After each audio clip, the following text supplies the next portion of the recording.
বহুত ভাল লাগিছে এয়া কেৱল সম্ভৱ হৈছে মোৰ কোচ সুৰজিত গগৈ ছাৰ আৰু ইয়াৰ স্পৰ্টছৰ লগত জড়িত সকলো সদস্য ছাৰ আৰু চিত্তৰঞ্জন গগৈ ছাৰ তেওঁ আমাক বহুত সহায় কৰিছে আৰু মোৰ মা দেউতাই মোক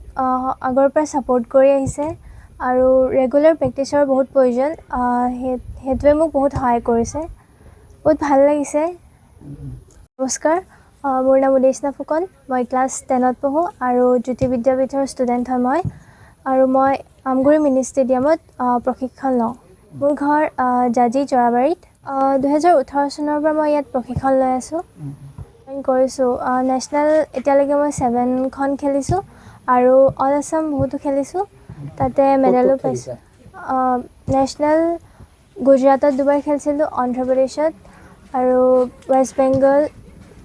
ৱেষ্ট বেংগলত খেলিছোঁ সেইখন এইবাৰ লাষ্ট ৱেষ্ট বেংগলত খেলিছিলোঁ জুনিয়ৰ নেশ্যনেল আছিলে তাতে মই টপ 16ত সোমাইছিলোঁ আৰু 8ম স্থান দখল কৰিবলৈ সক্ষম হৈছিলোঁ হয় বহুত সুখী হৈছোঁ তেওঁলোকলৈও মোৰ ফালৰ পৰা বহুত অশেষ ধন্যবাদ এই সাহাৰ্যৰ পৰা মই বহুতখিনি সাহস পাইছোঁ উৎসাহ পাইছোঁ সেইবাবে তেওঁলোকলৈ বহুত ধন্যবাদ থাকিল তেওঁলোকক এইটোৱে আহ্বান জনাম যে এয়া বাছ মোৰ আৰম্ভণিহে সেয়েহে তেওঁলোকেও বহুত প্ৰেক্টিছ কৰিব লাগে আৰু ৰেগুলাৰ প্ৰেক্টিছ কৰিবলৈ আহ্বান জনাম তেওঁলোকে যাতে আগন্তুক দিনত এনেদৰে সুখ্যাতি লাভ কৰিবলৈ সক্ষম হয় খেলটো এটা মানুহৰ মন শৰীৰ সকলো সুস্থ ৰখাত সহায় কৰে আৰু মানসিক শক্তিও সবল কৰি ৰখাত সহায় কৰে শিৱসাগৰ আৰ্চাৰী ক্ষেত্ৰখনৰ কাৰণে অতি আনন্দৰ কথা যে এইবাৰ প্ৰথমবাৰৰ কাৰণে ভাৰতীয় আৰ্চাৰী সন্থাই আগবঢ়োৱা বিশেষ সাহাৰ্য আমগুৰি ইউনিটৰ আৰু শিৱসাগৰ জিলা আৰ্চাৰী সন্থাৰ এগৰাকী প্ৰতিভাৱান খেলুৱৈ উদেশনা ফুকনে লাভ কৰিবলৈ সক্ষম হৈছে এইটোত আমি অতি আনন্দিত হৈছোঁ যে ক্ৰীড়াৰ ক্ষেত্ৰখনত লাগি থকা ব্যক্তি হিচাপে আৰু ক্ৰীড়া ক্ষেত্ৰখনৰ অনুৰাগী হিচাপে যে খেলুৱৈসকলৰ যদি নিৰ্দিষ্ট মঞ্চৰ যোগেদি ওলাই যাবলৈ সুবিধা পায় এই ক্ষেত্ৰত তেওঁলোকে প্ৰতিভা দক্ষতা তেওঁলোকৰ জিলিকি উঠে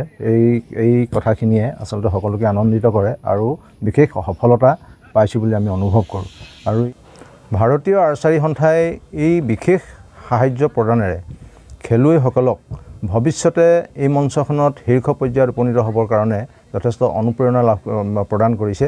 খেলুৱৈসকলে যথেষ্ট উপকৃত হৈছে আৰু আৰ্চাৰী ক্ষেত্ৰখনত ইকুইপমেণ্টছৰ যিটো ক্ৰয় কৰাৰ যিটো সক্ষমতা প্ৰায়ভাগৰ খেলুৱৈ নাথাকে অতি আৰ্থিকভাৱে দুৰ্বল অঞ্চলৰ পৰা আহে দুৰ্বল পৰিয়ালৰ পৰা আহে এই ক্ষেত্ৰত আৰ্চাৰী সন্থাই এই যি সাহাৰ্য আগবঢ়াইছে এই সাহাৰ্যই এজন প্ৰতিভাৱান খেলুৱৈক খেলখনৰ ক্ৰীড়া জগতৰ সৰ্বোচ্চ মঞ্চ অলিম্পিক পৰ্যায়লৈকে আগবাঢ়ি যোৱাত এই অলিম্পিক পৰ্যায়লৈকে যোৱাৰ যি সপোন থাকে সেই সপোন বাস্তৱত ৰূপায়ণ কৰিবৰ কাৰণে খেলুৱৈসকলক যথেষ্ট সহায় কৰে গতিকে এই ক্ষেত্ৰত আমি অতি আনন্দিত হৈছোঁ আমাৰ এই ক্ষেত্ৰত খেলুৱৈসকলৰ পৰিয়াল পিতৃ মাতৃ আৰু প্ৰশিক্ষক আৰু আৰ্চাৰী ক্ষেত্ৰখনৰ সৈতে জড়িত প্ৰতিজন ব্যক্তিৰ ইয়াত ত্যাগ তেওঁলোকৰ আন্তৰিকতা একাগ্ৰতা জড়িত হৈ আছে আমি সকলোলৈকে আন্তৰিক অভিনন্দন জ্ঞাপন কৰিছোঁ ধন্যবাদ জ্ঞাপন কৰিছোঁ আৰু অনাগত দিনত নতুন প্ৰজন্মই এই ক্ৰীড়াটোৰ প্ৰতি অতি আগ্ৰহী হ'ব বুলি আমি পৰম আশাবাদী এইটো ভাৰতীয় পৰ্যায় সৰ্বভাৰতীয় পৰ্যায়ত এটা সন্মান যে আৰ্চাৰী সন্থাই ৰাষ্ট্ৰীয় পৰ্যায়ৰ প্ৰতিযোগিতাৰ যোগেদি এই প্ৰতিভাৱান খেলুৱৈসকল নিৰ্বাচিত কৰে গতিকে এই ৰাষ্ট্ৰীয় পৰ্যায়ৰ প্ৰতিযোগিতাত 8ম স্থানলৈকে অধিকাৰ কৰা ৰেংকিঙত 8 স্থান লাভ কৰা খেলুৱৈসকলক এই সাহাৰ্য প্ৰদানৰ কাৰণে নিৰ্বাচিত কৰে আৰু এই প্ৰতিযোগিতাত 8ম স্থান লাভ কৰি আজি উদেশনা ফুকনে যি তেওঁৰ প্ৰতিভা কৃতিত্ব অৰ্জন কৰিবলৈ সক্ষম হৈছে এইটো নিশ্চয়কৈ অতি প্ৰশংসনীয় আৰু সকলোৰে আনন্দৰ কথা